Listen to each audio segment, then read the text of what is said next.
as I told Brad when he told me I've got a lot more time, I said, well, if anyone here knows me, you know I can fill the time pretty easily. I'll go on and on. So I'll try not to drone on and on too much, leave time for questions, discussions, suggestions, any of that type of thing. But building on what Chief Barino and Dan Schroeder talked about last month, we felt like we wanted to dovetail a little bit with some of the things that we're doing on the defensible space front on private property.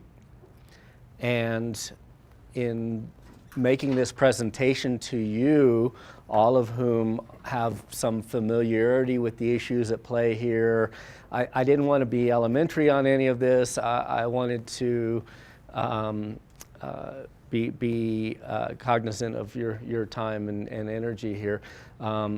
You all know a lot of the principles at stake here of what we're trying to do large scale, keep fire out of our communities, and even what we're trying to do on a micro scale, which I'm going to talk a little bit about. But one of the reasons I wanted to present some of this to you was that I would like to enlist you as ambassadors for some of the stuff that I'm doing, that we're doing, to get the word out, help to get the word out, whether it's talking to neighbors, whether it's representing your organizations at meetings. The idea being, help us get the word out that we can help the community, that we can do even better than what we have been doing in terms of wildfire defense. So specifically, let me see if I can figure it out. We're looking to create miracle houses that maybe aren't such miracles. This is a great example, a little dim here, maybe. Let me adjust the lights here. Okay. Much better, huh? Is that okay? So, you know, we want to carve out adequate defensible space around homes. We want to give our firefighters a fighting chance to save a home from an encroaching wildfire. We also, in an ideal world, would like to create properties where even without our intervention, their likelihood of surviving a wildfire, specifically an ember storm, is better than what it would be without any type of mitigation whatsoever. So to that end, we offer a couple of different programs at Summit Fire, and I will say that Red, White, and Blue does the exact same thing. We coordinate our efforts a lot.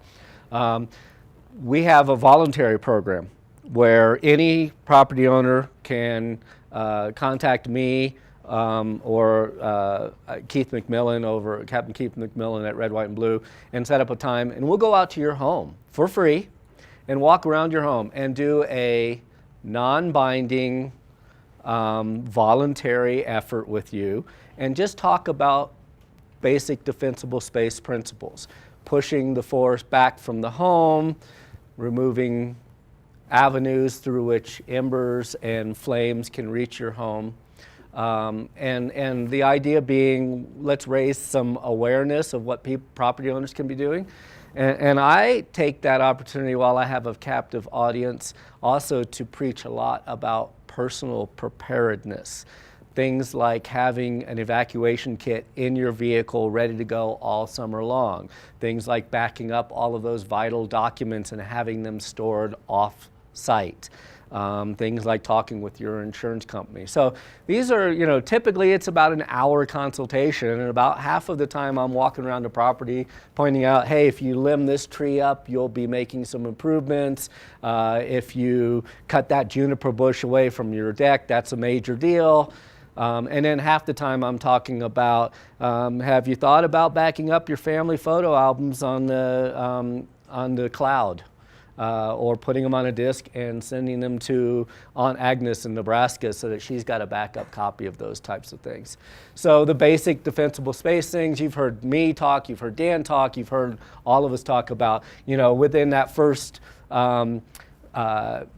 really 15 to 20 feet is kind of the place that we really need very sparse vegetation.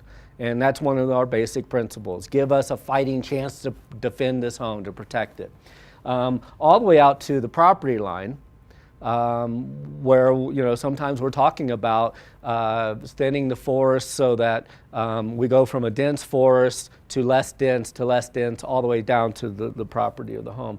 Basic tenets. We talk about home hardening.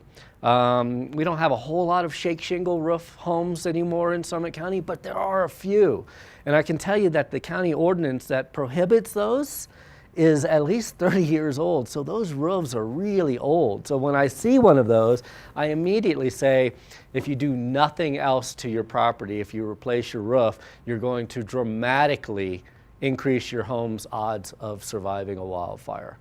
And also simple little things like attic vents need to have a fine mesh metal screen stamped up on the inside of them so that embers can't blow into the attics.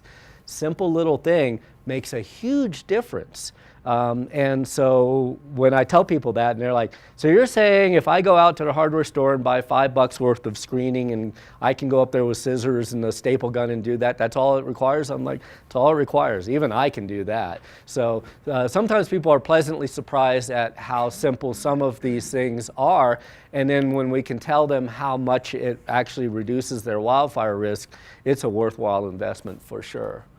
So not only are we talking about doing it on an individual property, but certainly with our efforts with the Summit County Wildfire Council, with all of these organizations that are represented here, with the Forest Health Task Force, we want to create sort of larger scale things. And so that's what the Fuels Reduction Grant Program is all about with the Summit County Wildfire Council. Is we don't want to just help individual property owners, we want to help groups of property owners, we want to help neighborhoods, because quite frankly, in a wildfire, as we've seen in California, in Colorado, and elsewhere throughout the West, one of the greatest threats to these homes is not just the fire burning in the wild forest, but home-to-home ignition. And so we're all in this together, and in Summit County, where we tend to build our homes right next to each other, if you have taken all of the best precautions you can to protect your home from wildfire and your neighbor hasn't done a thing and your neighbor's home catches on fire, guess what? Your home is in jeopardy as well. So we're trying to encourage people to recognize that we're all in this together. I go around Summit County all the time, and every time I see an example of this, I take a photo. And quite frankly, if you guys see examples of this or aware of them, take photos and send them to me. I can just keep them in my archive. I'm not in the business of shaming anybody. I am in the business of enlightening people and educating people on what are actual risks and hazards to their homes. See anything going on here that might be? One of the things that we found in wildfires throughout the West, wood piles, firewood stacks know their job. And embers land in them, and they've got all sorts of crevices where they can smolder and burn and get a little bit of air, and they catch on fire and they go up. It's uncanny how sometimes 2 or 3 days after a fire front has passed and we're not even really worried about a certain home, all of a sudden we get a 911 call, hey, my wood pile in my front yard's on fire. And it dates back from those 2 or 3 days earlier, just embers that have been soaking around inside those things. So, and this is a great example. People always ask, oh my gosh, what if, I just do this in the summer, in the wintertime, have firewood on my deck in the wintertime. And I'm a big proponent of that. Fine. Yeah, I don't think you should have to wade through knee-deep snow to get an arm full of firewood. But from, say, April 30th to November 1st until we get snow on the ground, I don't want firewood anywhere near my home, 30 feet away minimum. So this is just a great example of that. Here's another stack. There's a big firewood pile. If that does catch on fire, do you think that home, even with that beautiful metal roof, is in jeopardy? Absolutely, that firewood pile is going to put off a ton of radiant heat, and that wood siding is going to catch on fire. So if you see issues like this, let me know. Some of them are super easy, just go and, we're talking an hour worth of loading up a wheelbarrow and hauling the firewood away during the summertime. So these are types of things that I'm talking about during my 1 hour voluntary walkarounds. I'll do this for, like I said, private homeowners, but also for HOAs, civic groups, neighborhoods, anything like that. I'm glad to arrange these. A second part of what we do are the mandatory inspections. So the county ordinance, the building code in Summit County, which we are updating, but which will continue to say this, is anytime somebody does new construction, including additions, it triggers a mandatory defensible space inspection in every community but Silverthorne. The town has opted out of it so far, although we're trying to encourage them to get in on it. And so when people pull their building permit, and this applies also for new decks. If they're just replacing the deck in the exact same footprint, they don't necessarily have to go through this. But if they are expanding their deck by even 1 square foot, it triggers this thing. So they, on their county building card, they realize they have to come to Summit Fire or Red, White, and Blue Fire. They write us a check for $150, and then they're on the hook. And before they can get their certificate of occupancy at the end of the construction, they have to get our sign off. So we go on out there, and this is a mandatory thing. I come out, and whatever I tell them they have to do to give us a fighting chance to protect their home, they have to do. Or I won't sign off on their card. Now, I don't make them jump through hoops just for the sake of throwing my authority around or anything like that. Everything that I recommend, I want to be able to justify, and with a straight face be able to say, we know that fire reaches homes through this avenue, and this is the avenue that we want to block up, we want to break away. And so I haven't had a lot of resistance. The biggest time we get resistance is people build and have ignored that they've already paid us and have ignored that we're still hanging out there of having to do an inspection. And they get all comfortable, and then they come out and then they realize, oh, before I can even get my certificate of occupancy, I have to come on out for a preliminary inspection. I come on out there and I say, you got tons of vegetation around. You're going to have to do something about this. And at that point, they're like, oh my gosh, I never realized this. And so we don't want to surprise people, especially with negative news like that. And so lots of times on the front end of these mandatory inspections, I will volunteer, I will offer to do voluntary inspections as well. Hey, before you even sign the contract with the builder, have me come on out. I'll just do a seat of the pants impression of your property. How much are we talking about in terms of vegetation work, in terms of wildfire mitigation are we going to have to do?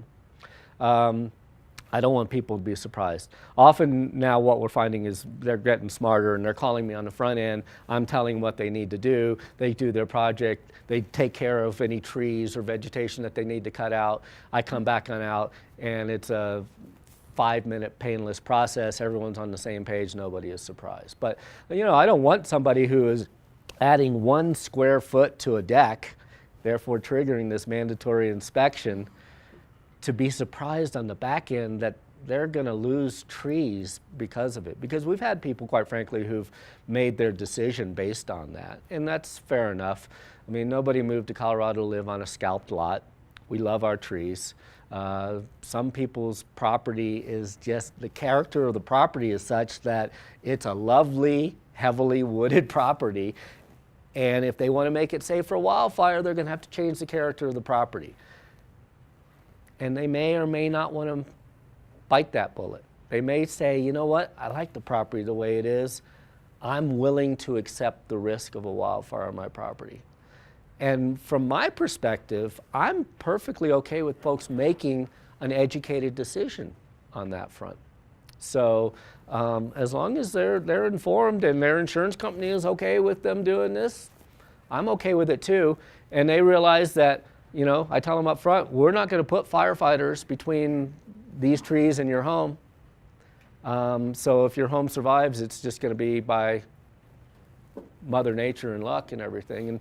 And as long as they're informed about that, you know, I can sleep at night and they're okay. So, so getting back to these mandatory things, you know, we get homes like this, and one of the things that we get is people are like, I don't want to do this project because I know I'm going to lose a ton of my trees and I really love the character of the lot. And I often can pleasantly surprise them and tell them, this home here is not a disaster from firefighters' perspective. First of all, we've got this big driveway cleared. There's actually probably a good 30 feet perimeter around the home. And we get people who say, I want to do a project, but I don't want to cut down this trophy blue spruce that's 5 feet from my home because my great-grandfather planted it. I'm like, I completely understand. What we're going to do is we're going to include that home as part of your building envelope, and then I'm going to make the forest clear from there. You can keep that trophy tree. And they say, oh, okay, that's all right, I can handle that. So there is a little bit of room for negotiation in all of this process. You know, we might tell them, look, you've got this heavy, tall strand of trees. Let's break this up just a little bit. Make it into 2 clumps of trees with a 10-foot gap between them so that fire doesn't go treetop to the roof of your home. I'll take into account that they've got a metal roof on their home. I'll take into account that they live in Summit Cove, where we're not likely to see a wall of fire moving through a part of the county that doesn't have a lot of heavy, tall vegetation. So I'll put all of this in perspective. I'll take a 10,000-foot view, and then I'll take an on-the-ground view of everything. You know, here's our inspector, Mark Thompson, this is a mandatory inspection. And, you know, we've got this tree that's technically too close to the home, but there's no other tree close to it, and we're okay with it. We might tell the people, let's limit up a little bit. Because we know that one way wildfires reach trees is not that wall of fire, it's the ember storm blowing through and landing in the nest of pine needles and pine cones that are underneath trees and catching those on fire, because that's a very receptive medium for embers, and then crawling up the branches of the trees. So if we can break that chain and get those branches up, you know, the rule of thumb is 6 feet high or 1/3 of the height of the tree. I often find that in context, it doesn't have to be that high. It can be this high. If we're talking pine cones and pine needles that are going to have a flame length of this high, I just need those branches so that they don't get direct contact with the flames. So lots of times we can avoid people forming what we call poodle trees, which look funny and stress the trees out and aren't really great. But we can still break the chain up. Because we've all seen in wildfires, Bill's seen it I'm sure many times, where after fire's blown through you still have healthy green trees. And you know, maybe the bark on the outside has been scorched, but the tree itself hasn't really been damaged or stressed and everything like that. Fires in those grasses, in those pine needles and pine cones, it's very fast moving fire, it's flashy fuels, burns through in an eye blink. Just doesn't generate a lot of heat and doesn't actually often do a lot of damage. So if we can keep that at that level, we're happy with that. I'm going to get back to this home. I realized after I gave Brad my thumb drive that these are a little bit out of context here, but this was a home in Frisco that I did last summer. I'll give you, this is a little bit of what it looked like when I first came in. And they had already done their construction project before they called me out for the first time. And I walked out there with the contractor and I was just like, oh, wow, this is a lovely piece of property, but we're gonna have to make some changes because we can't protect this property from wildfire right now. And I will tell you that the homeowner, when I gave them my list of instructions, was not happy with me. And I got read the riot act. And I said, you know, I'm sorry, but your work is already done. I don't have any choice in this matter. We're gonna have to go through with this thing. They did the work, they did it in good faith. They hired an incredible contractor who did a really nice job. And 2 months later, I got notification from the property owner that said, you know what, we didn't like this at first, but it has grown on us and we are now comfortable and happy with this. So I consider that a huge victory there. But you know, anytime you have big trees growing right next to homes, you are inviting fire to the home. And we're not gonna, I also keep in mind that in Summit County, everywhere we live, we're all in the wildland-urban interface, technically speaking. We're all potential wildfire victims. We're all potential Paradise Californias right now. And you know, it's just our natural hazard, no different than if you lived in Kansas and it were tornadoes, or in Miami and it was hurricanes. If it's a risk that you're not comfortable with, you'll maybe move out of Summit County, out of the mountains, if it actually keeps you up at night. But you know, it's always should be in the back of our minds of, hey, wildfire is the potential here, and we could lose our homes here. The fact is, because of where we live, even if you did everything exactly right, even if you scraped your lot of all vegetation, under the wrong circumstances, we may not be able to save your home.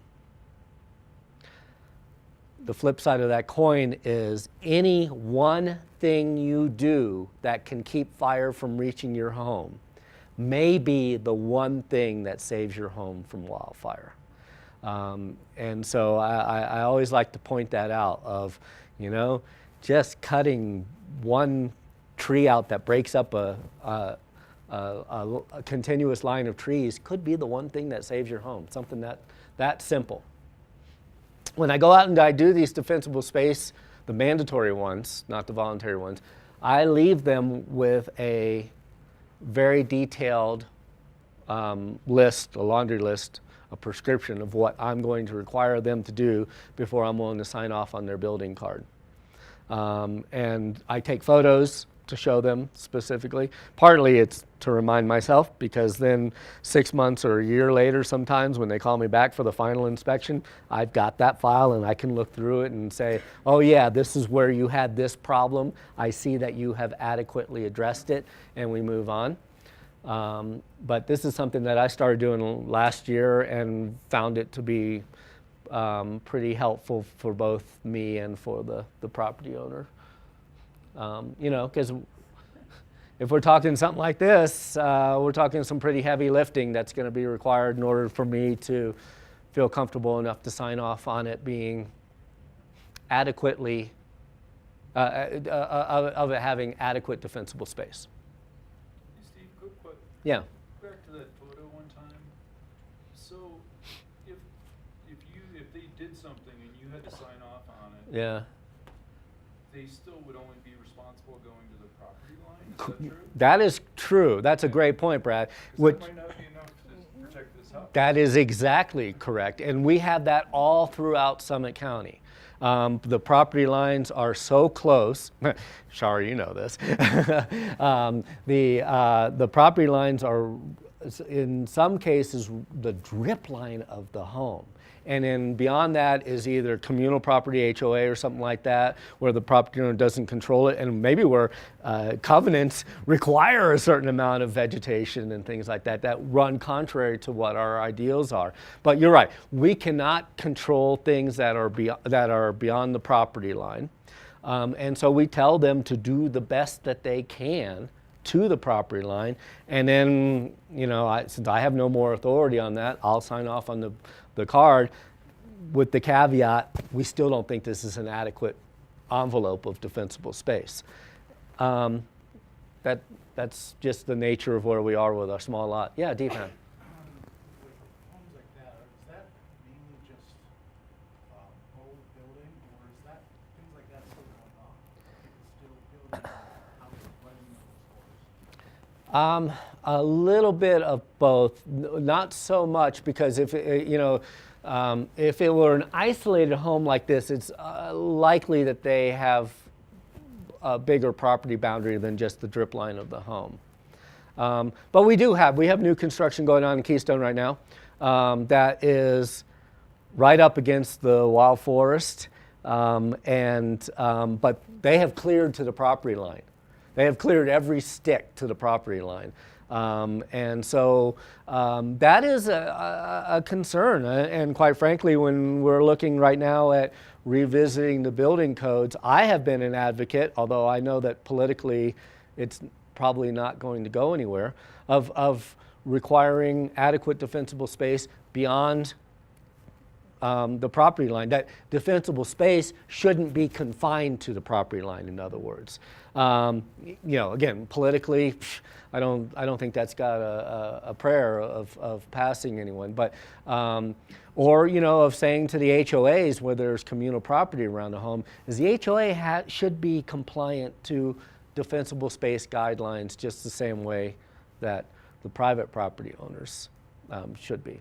So. Don't most of the major insurance companies require defensible space if you're in a certain location? The question is, don't most of the insurance companies require defensible space in certain locations? And the answer is yes-ish. Some of them are more tolerant than others, but again, none of them can mandate things beyond the property boundary. So their decision, and it's completely a financial one, is if you can't create what we're comfortable insuring you with, we're just not going to insure you anymore. And so that homeowner may be out of luck and may be scrambling to find a more tolerant company that will understand their predicament.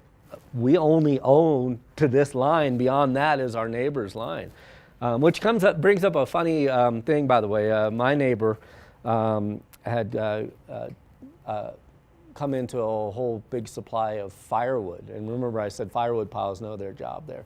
And at one point in the fall, my neighbor moved all of the firewood right next to the fence, the wood fence, which is actually far closer to my home than to my neighbor's home. And I was like, hey, wait, I don't think I really want that next to my home. But no, we're good neighbors, so we are negotiating all of that. But yeah, it is kind of one of those funny things that you do have to be careful of. Where are you?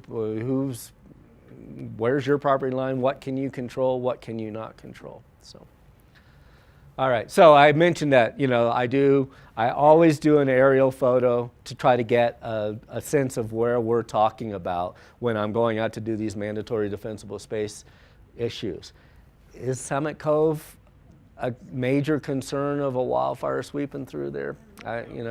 Yeah, so when I first look at that, and then if I get down to 67 Meadow Drive, and I see that they've got actually 3 trees that are really close to the home, technically too close to the home, is that going to cause me a whole lot of heartburn? No. In fact, I'm not going to make them mitigate something like that in context. There are other things. I saw a couple questions.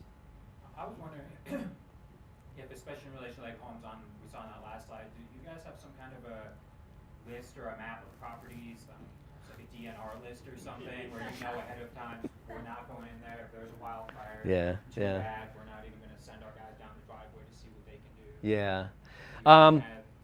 We don't have a list anymore. At one point, in the county, we actually had wildfire ratings for every property.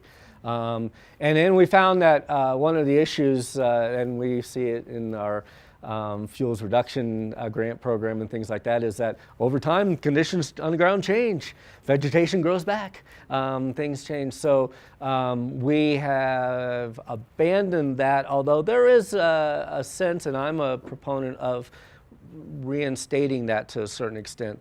Boulder County does an amazing job where they actually go from the street, from the sidewalk, they take a photo, they do a street side evaluation, and get a general sense. Now, they don't know what's on the backside of the property. They can't get onto the property without invitation or anything like that, but they'll send a letter to the homeowner saying, we got this photo from your sidewalk where we did have legal access, and we think you've got these concerns.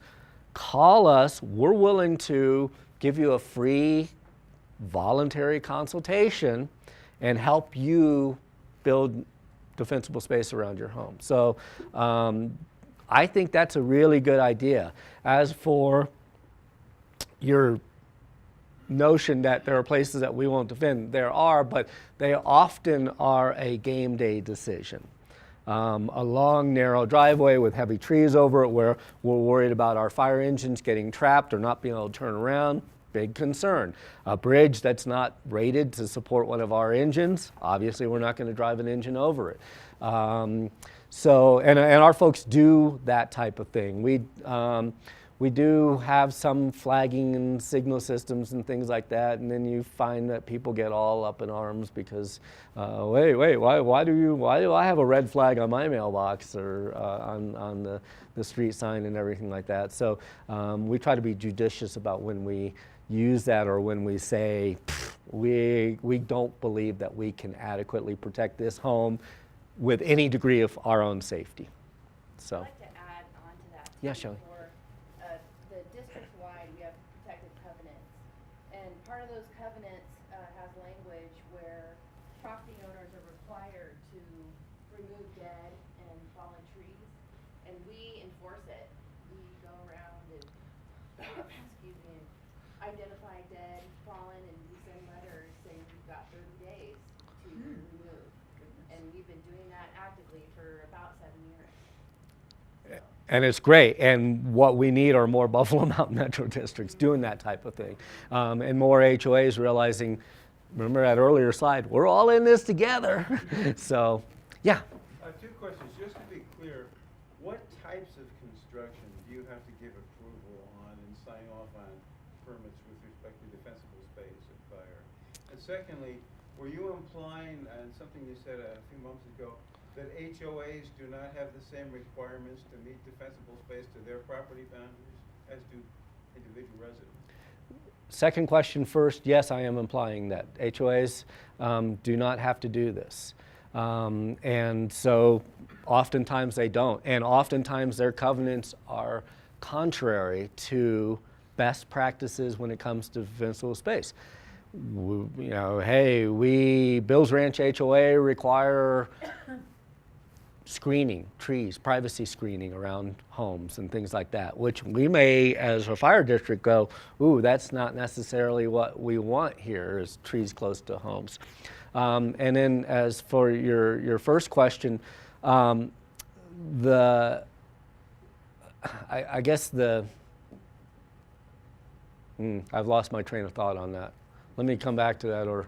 Well, I guess I was basically asking, do you have to issue permits for new construction, expanded site, innovations on site? Yep. What are the types of construction you have to issue permits? Yeah, and that's all done by county ordinance. That's all triggered by county ordinance. And quite frankly, I don't know all of the details on, like, interior renovations and things like that. If you're doing electrical and plumbing, obviously you're going to have to do all of that licensed work and everything. For us, the thing that triggers us is new construction, new home sites, expansions. So if you pop the top off and build a bigger home or build an addition, that triggers it. Decks do it. A new roof does not trigger it from our perspective. So if you're just putting on a new roof, that's not our bailiwick. Quite frankly, because we don't need to be involved because of the roof ordinance in Summit County that requires you to put a Class A fire-resistant roof on your home. We feel like every new roof is a good roof as far as we're concerned. So, yeah. How many homeowners have taken advantage of this program as like a percent of the first category of D-space, the sort of free voluntary? The voluntary one? I do 40 to 50 a year, and I've been doing that for 6, 7 years now. And so one of the things, just tooting our own horn a little bit, we just gained professional accreditation, Summit Fire did. We're real pleased with it. But one of the things that we have to do as part of our professional accreditation is constantly improve. I have not done a real good job of following up with those voluntary homeowners and seeing what, if anything, did you do? Did you take any of my advice? And I need to start documenting that because I am kind of interested on both sides, the vegetation management side and on the personal preparedness side. Am I just wasting my hour every time I go on out to these homes? I don't think I am, because I'm having these one-on-one conversations specifically for their property. I'm looking them in the eye. I'm explaining my rationale for everything that I'm suggesting, and I'm getting a lot of good interaction with the homeowner. It's funny because on these mandatory ones, oftentimes I'm going out and I'm dealing with a construction contractor, not with the homeowner. And you can tell because they just sort of stand there and they sort of look at you, and you start to give them a little song and dance about why. And they say, I don't really care. What is the minimum I need to do to get you to sign off on my blue card? Yeah, to your question, we're now into the hundreds of homes that I've visited, and I just want to continue to grow that program because I do feel like it is effective. It's really pertinent to that one particular property owner. So, my gosh, questions. We'll get to you, Deepan. No, we'll start with you. Yeah, I live in Silverthorne, where it's knocked it out. Yep. Knocked out. And our HOA is, our rules say that we have to have fire mitigation. Okay. Because we have to comply with the town. Sure. Very specific code. And essentially, when we went to change our rules, it takes 2/3 votes of the people. Okay? We have 800 people in our houses, so we have to part it. But our goal now is to really push on the down trees, the dead trees, the brush, under fire mitigation. Talk to the town, they're gonna come drive through a lot. But I don't know how we would get involved if we opted out. Well, because on the voluntary side of things, I'm still involved in, I go visit homes in Silverthorne all the time. So that's not a problem at all. If you just invite me to come on out and give you my opinion on different things, perfectly fine to do that. The only thing, and I think that's one reason why Silverthorne has not adopted the county ordinance on defensible space that is triggered by new construction, is because Silverthorne has its own way of doing that, of requiring that. Yeah. I'm a Silverthorne resident too, so yeah. So yeah, that's exactly it. Yeah. Steve, how do you view aspens? Great question. How do I view aspens? Often like this. I feel, so Chief Marino laughs at aspens. He thinks that they're no big deal at all. They are a wetter tree, a far more fire-resistant tree, especially as they get mature, where they don't have branches on the ground, so you don't have ladder fuels. All of these things are all positive things. And I am much more tolerant about having aspens close to a home, to a certain extent. Aspens do burn, though, and I do not want to give anyone a false sense of security. And thick stands of aspens burn with a fair amount of intensity. So when I come to a property and I see lovely aspens and people are talking about, yes, they sure are lovely in the fall and the birds love the trees and all of that stuff, I'm listening, I'm hearing all of that stuff, and I'm trying to, say, okay, let's be reasonable about this. The one negative thing about aspens, is from a fire perspective, is that they send up runners every year like weeds, and if left to their own devices will, after 1 year they're this tall, after 2 years they're taller than me, after 5 years, and all of a sudden you're starting to add vegetation density, and then more and more, and as they're growing, of course, they are what we call the ladder fuels. So the lower branches on an aspen, if there's grasses and sagebrush that's burning, it could catch those little lower aspens on fire. And of course, they're adjacent to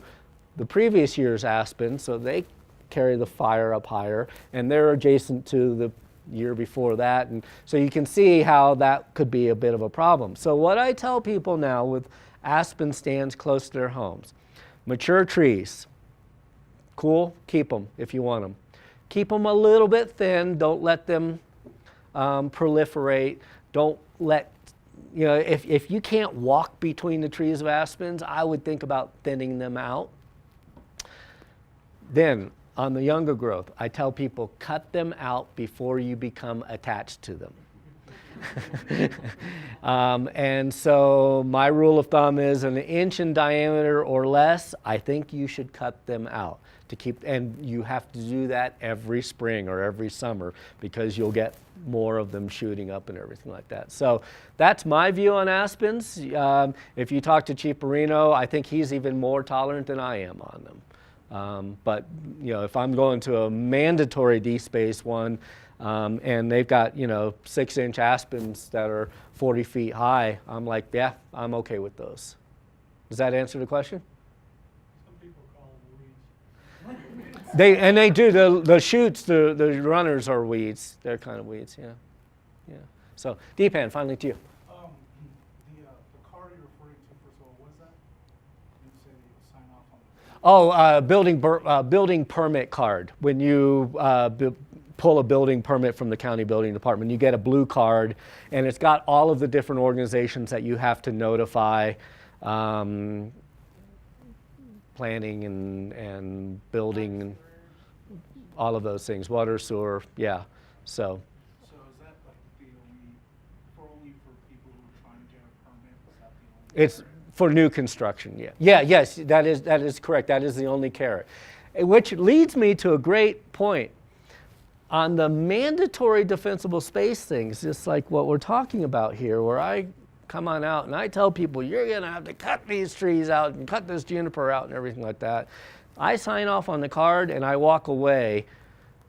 The next vehicle that pulls up into their driveway could be the landscape company with a whole bunch of trees in the trailer that they're going to plant back. I have no authority to go back and prevent that. Now, I like to think that I'm providing a good message to people and helping them understand why I'm making them do these things and that I am advocating for best practices.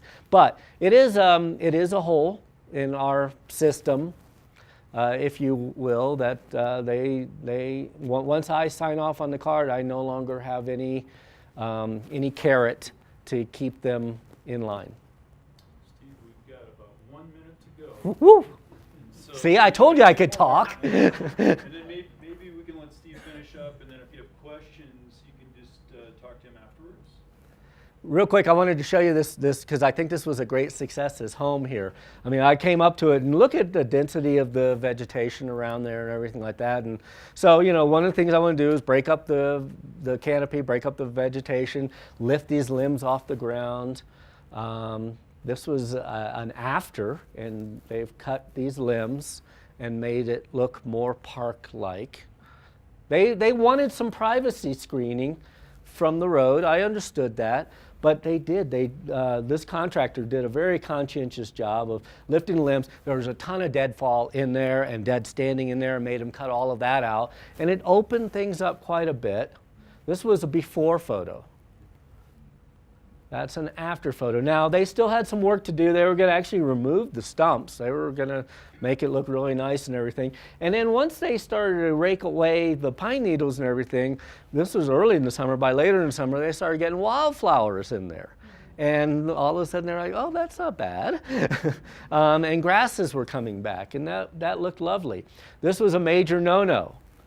A juniper bush right next to a ground level wood deck. Now, junipers, if you don't know, are like the most flammable piece of vegetation out there. They burn super hot. They got this oil that burns in them, and they explode, and they send embers everywhere.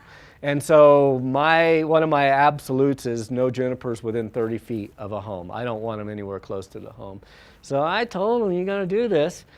And I'll tell you what, they did a really nice job. I've seen people who've just kind of hacked them out. You know, and then they kind of recontoured the soil and made that ground level deck a heck of a lot more safe there. So these are the types of things I'm going to advocate. I can wind up there. I have more stuff, and I'm glad to talk to anybody afterwards. But getting back to my original intro of, I would love to have you all as advocates. And when you are out in the community, talking to people, talking to your neighbors, your friends, at your groups, encouraging them to participate in the voluntary side of things, or explain what we're trying to do on the mandatory side of things, because the more we can get people out sort of talking about these issues, or you're at your neighbor's home and you see a lot of heavy vegetation and you think, my home is right next to yours, I've got a concern here. Please do feel free to pass on my name and number, and I try to be friendly. I don't try to be heavy-handed on these things. So, how are we doing, Brett? We're doing great. Okay. Thank you. Thanks for indulging me.